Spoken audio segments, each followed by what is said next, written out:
جب کسی جاندار کی موت ہو جاتی ہے تو اس کی سانس رک جاتی ہے اور اس کے بدن کے سارے اعضاء کام کرنا بند کر دیتے ہیں، ساری صلاحیتیں ختم ہو جاتی ہیں، سونگھنے کی، چکھنے کی، آوازیں سننے کی ساری صلاحیتیں اس باڈی سے ختم ہو جاتی ہیں، کیونکہ اس کے جسم سے روح نکل چکی ہوتی ہے۔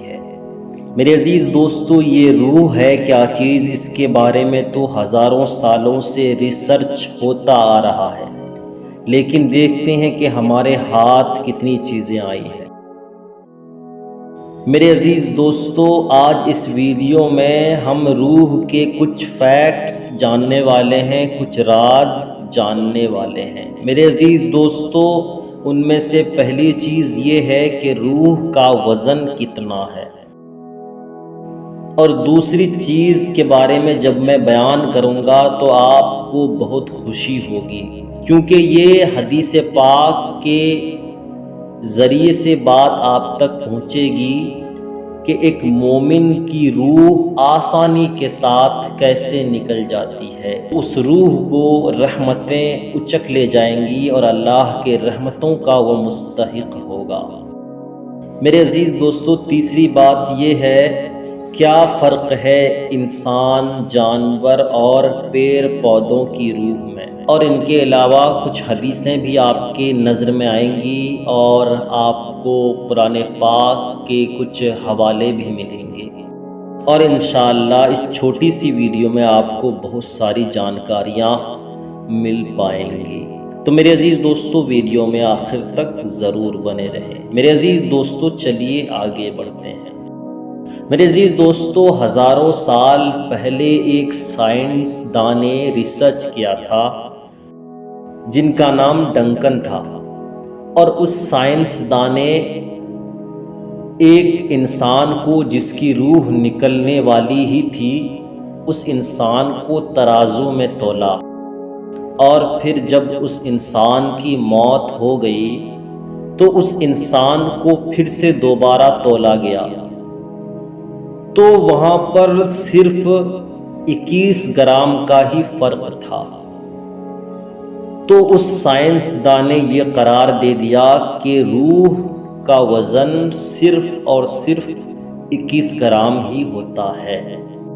لیکن میرے عزیز دوستو، یہ بات ان کی کچھ دنوں تک ہی چل پائی، کیونکہ پھر ان کے بعد ایک ایسے شخص آئے جن کا نام ابن سینا تھا۔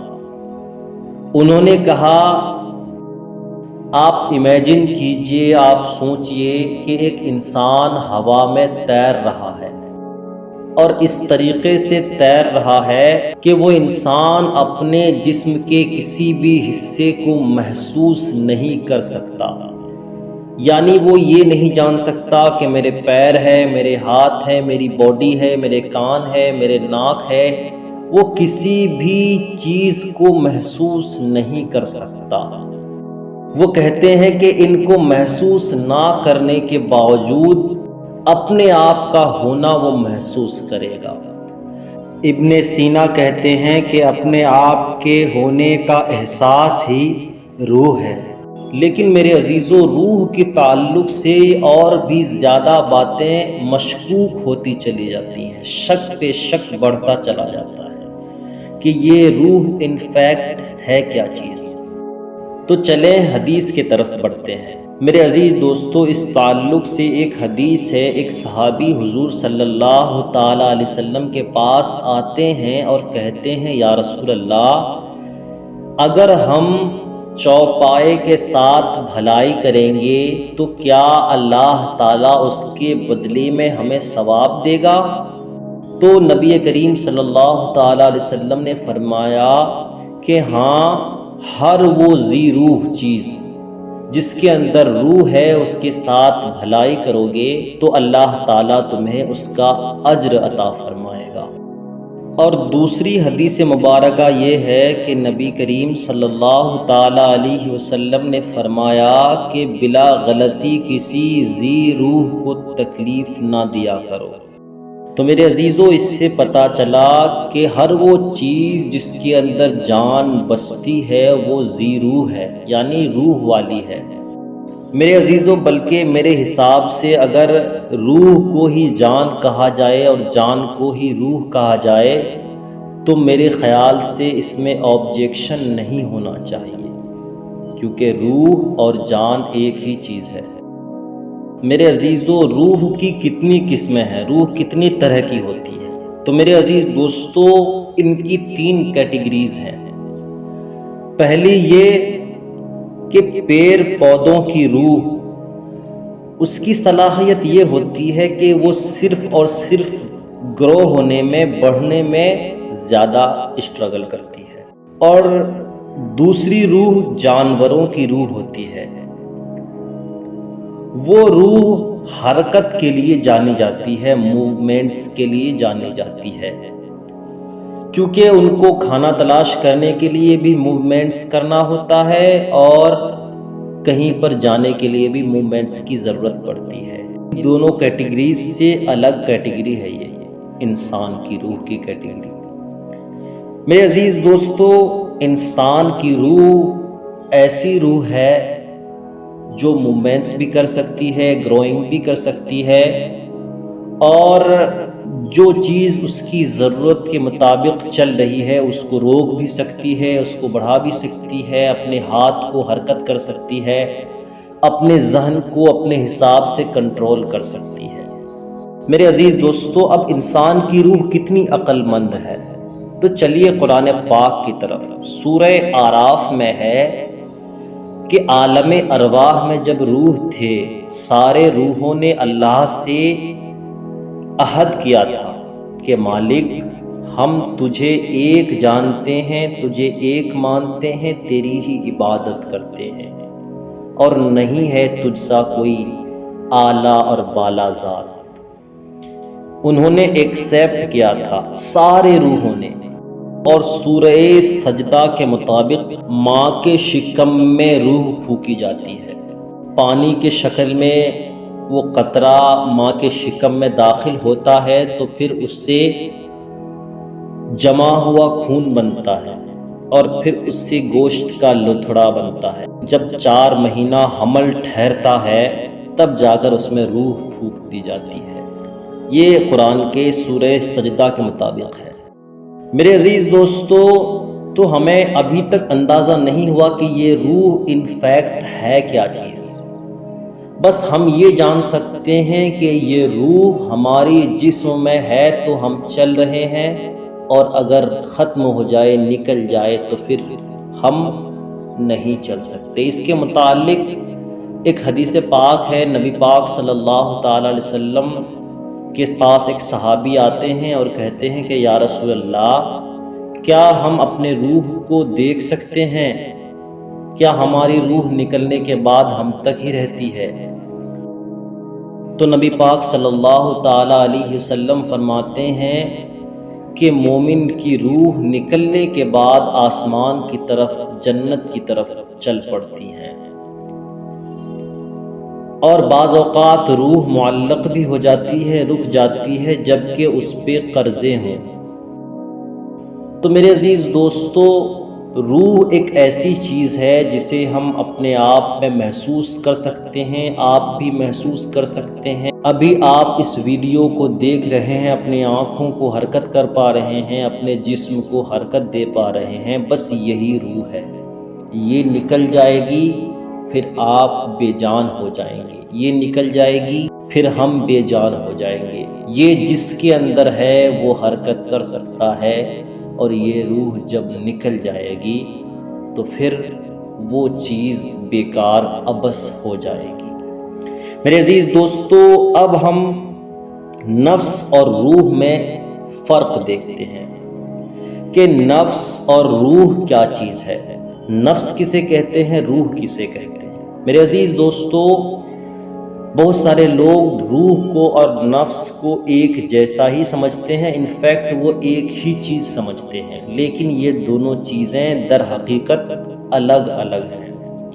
روح ایک ایسی چیز ہے جو اللہ سے عہد کری ہے تو وہ شیطان کے بہکاوے میں کبھی نہیں آتی۔ لیکن نفس ایک ایسی چیز ہے کہ وہ نفس بعض اوقات اچھا بھی ہوتا ہے اور بعض اوقات برا بھی ہوتا ہے۔ وہ ڈیپینڈ آپ پہ کرتا ہے کہ آپ کس طرح زندگی بسر کر رہے ہیں۔ اگر آپ اللہ تعالیٰ کی طرف زیادہ دھیان لگا رہے ہیں، زیادہ دین اسلام کی طرف دھیان لگا رہے ہیں، اپنے رب کی طرف تعلق بنا کے رکھے ہیں، تو آپ کا نفس بھی آپ کے جیسا ہی ہوگا۔ لیکن اگر آپ غلط چیزوں کی عادی ہیں تو آپ کا نفس بھی غلط چیزوں کا عادی ہوگا، یعنی شیطان کا غلبہ اس پر ہوگا۔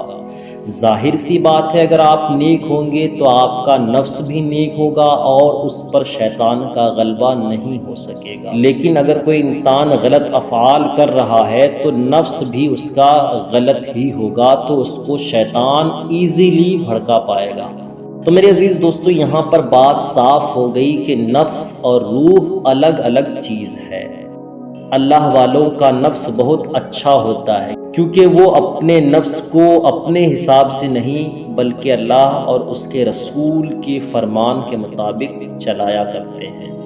میرے عزیز دوستو، جو اچھا نفس ہے، جو نیک وقار نفس ہے، جسے آپ نے عمدہ ترین طریقے سے آپٹیمائز کیا ہے، اس نفس کے تعلق سے سورہ فجر میں آیا ہے، اللہ تعالیٰ فرماتا ہے یا ایتھا النفس المطمئنہ ارجعی الی ربک راضیۃ مرضیہ، کہ اے نفس مطمئنہ پلٹ آؤ اپنے رب کی طرف، تم اس سے راضی ہو اور وہ تجھ سے راضی ہے۔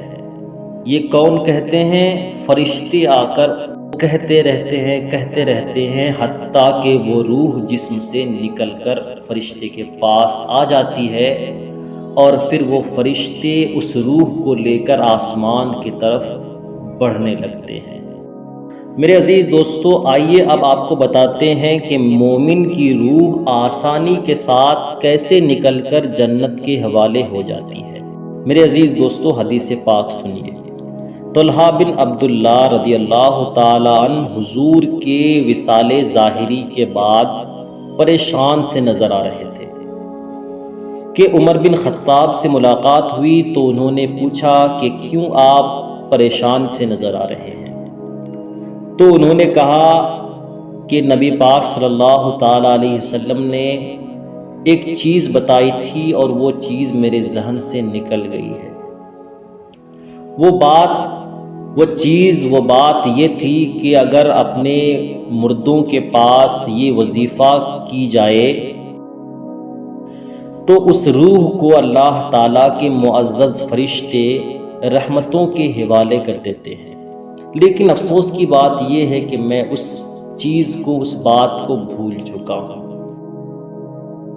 تو پھر عمر بن خطاب رضی اللہ تعالیٰ عنہ کہنے لگے کہ یہ بات مجھے پتا ہے، نبی پاک صلی اللہ تعالیٰ علیہ وسلم نے فرمایا تھا جن کی جان نکلنے والی ہو ان کے سامنے لا الہ الا اللہ کی کثرت کیا کریں، تو اللہ تعالیٰ کے فرشتے انہیں رحمت و نور کی چادر میں لپیٹ کر جنت کے حوالے کر دیتے ہیں۔